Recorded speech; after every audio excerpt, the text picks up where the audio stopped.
Tonight on the 10 o'clock news, a heartbreaking end to this local toddler's life. The father of 22-month-old Zamora Foe tells News4Jax his daughter was taken off life support today.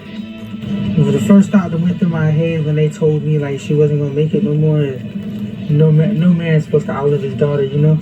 And it's crazy the way the world is, man, for real. Last week, Zamora was rushed to the hospital in critical condition after police say she was neglected by her biological mother and the mom's boyfriend. We want to warn you tonight, the graphic nature of the alleged abuse that we're going to talk about here. But Zamora's biological father says he wants the public to know what really happened to his precious little girl. News4Jax reporter Eric Avignon spoke with that father today and joins us live from Wilson Children's Hospital. Eric? Yeah, we're right outside Wilson Children's Hospital, where according to Zamora's dad, earlier today, she was taken off life support and her organs were harvested. Now, bear in mind, she was brought here last week in critical condition with multiple injuries to her body. And according to law enforcement, those injuries were not by accident. Video clips and pictures are all that's left to remember 22-month-old Zamora Foe.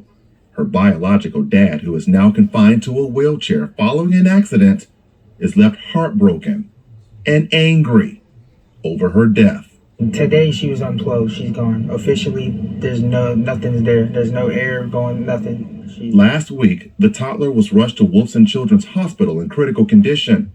10 days later, her organs were donated.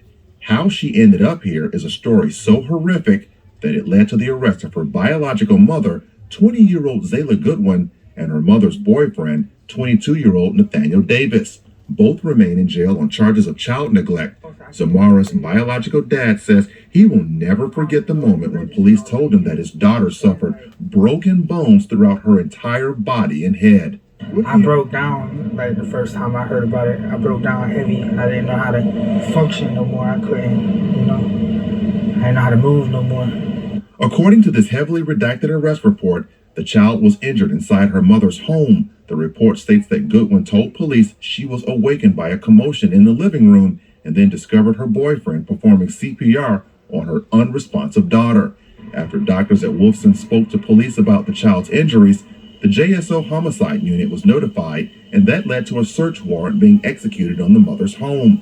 Evidence collected at the house, combined with statements by both Goodwin and Davis and the results of a medical examination, led to Goodwin and Davis being arrested. In the meantime, this GoFundMe has been set up for Zamora's funeral. That's what's going to pay for everything, for her burial, for her to be able to have a stone. She deserves it. She shouldn't have been.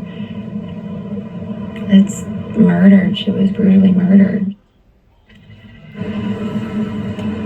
Now, we have posted a copy of that GoFundMe on our website, News4Jax.com. As for Goodwin and Davis, like I said earlier on, they remain in jail on those charges of child neglect. But now that Zamora has passed away, there is a really good chance that the couple could see their charges upgraded to murder.